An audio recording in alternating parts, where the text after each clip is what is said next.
Afternoon, gagawa tayo ng baked mac using corned beef. So, we have to make two sauces, the red sauce and the white sauce. So, ingredients for the red sauce, we have around 3 tablespoons of tomato paste, half a cup of tomato sauce, and then 2 cans of 380 grams of corned beef. I have 2 cans here. Then 1 can of diced tomatoes. We have salt, pepper, our garlic, and onions. Then we have the herbs, tarragon leaves. We have the basil leaves, thyme leaves, Italian seasoning, and oregano ground. 1/2 teaspoon each of the herbs. So, for the white sauce, we'll be needing half a cup of flour, half a cup of butter, and 2 big cans of evaporated milk, and 1 cup of grated cheese. Okay, let's start first with our red sauce. Okay, I already heated some oil, so we have to saute the onions and garlic first. Saute until it's fragrant. Then add some onions.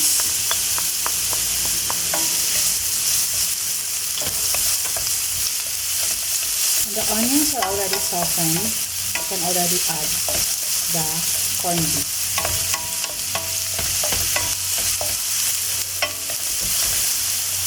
Okay, let's add the 2 cans of corned beef.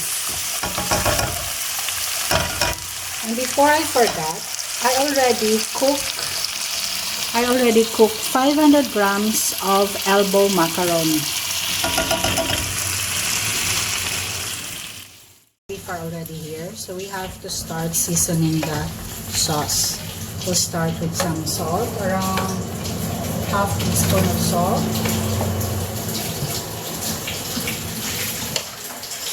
Some black pepper,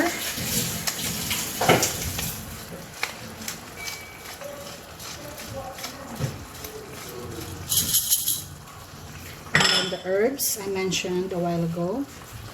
Let's just spread it.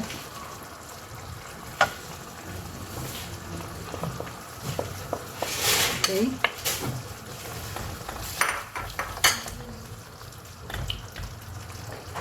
Let's just let them simmer. Let it simmer for around 2 to 3 minutes. Okay, now we will add our diced tomatoes. Okay, have to get it out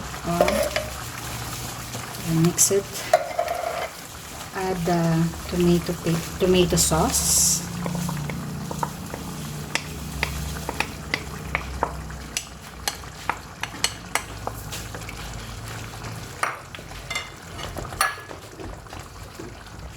And our tomato paste. Okay.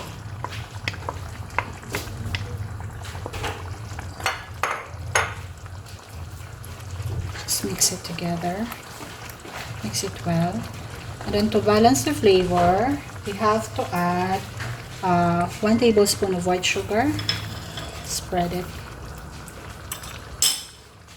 And then we'll just wait for it to simmer down a bit, around 5 minutes.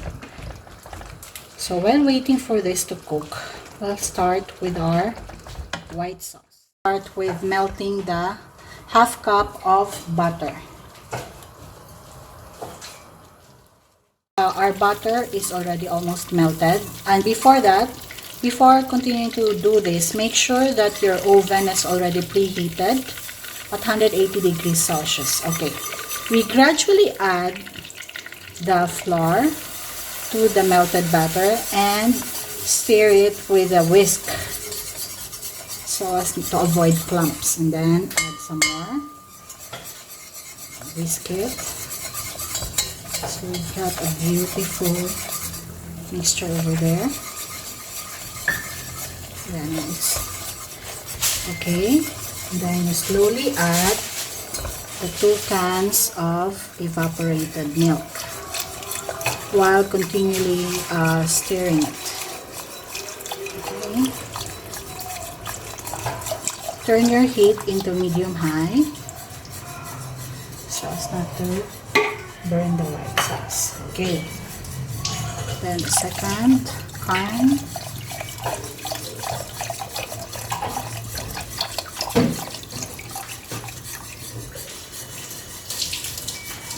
Okay. Then just let it simmer for around 5 minutes. Okay, now the sauce is already cooked. So we'll turn the heat off and we'll add our cooked elbow macaroni to the red sauce slowly. And then you mix it properly. Okay, at this time, we're going to add our grated cheese to the mixture. Then continue stirring it. Okay. This will be our white sauce cheese mixture.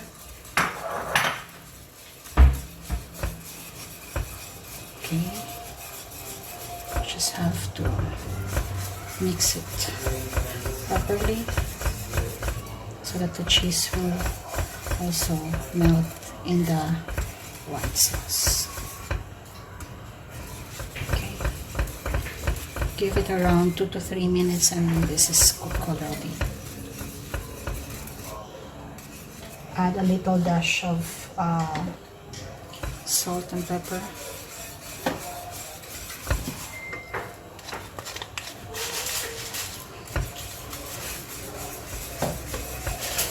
Just for taste.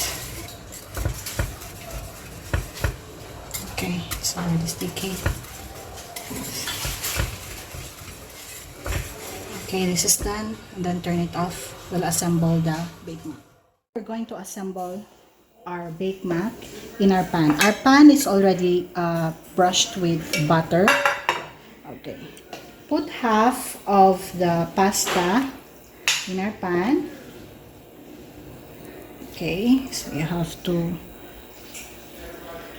fill the whole pan with half of the pasta. Okay.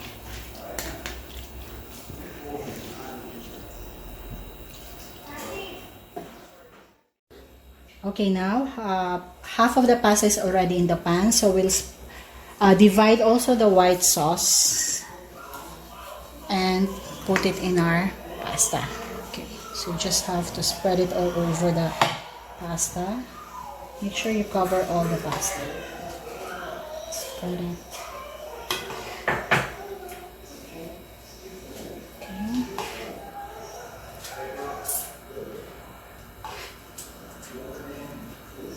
Okay. I've already placed half of the pasta and the white sauce also, so we'll add the remaining pasta to the pan. Okay, all the pasta is already in the pan. Then we will add all the white sauce in here to cover all the pasta in the pan. So you just have to cover the whole pasta with the white sauce. Bake Mac has already the white sauce, and then let's just add some grated cheese on top. And then we'll bake this for 30 minutes at 180 degrees Celsius. Okay, we're almost done. We just have to wait for another 30 minutes for this Bake Mac to be cooked. Okay, now we're ready to put it in the oven. After 30 minutes, remove it from the oven and then let it cool for a minute or two, and then pour a serving in your plate. Enjoy!